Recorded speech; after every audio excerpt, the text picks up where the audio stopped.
Hey, welcome to Weiler's channel. Today I'll show you how to add a clickable link to a Facebook post. First, hit the plus, click post, and type your main text. Now, let's say we want to add a link. For this, we need the actual link. I'll go to my YouTube, hit share, copy the link, then back to Facebook. We paste it here and see my channel and link. Next, you can choose to remove either the thumbnail or the link.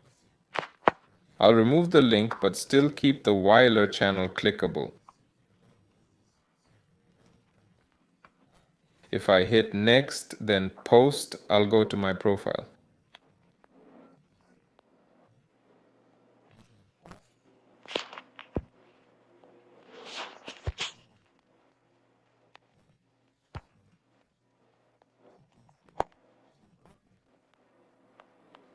I can still click the link. That's all there is to it. This has been Weiler. Like and subscribe to the channel. See you next time.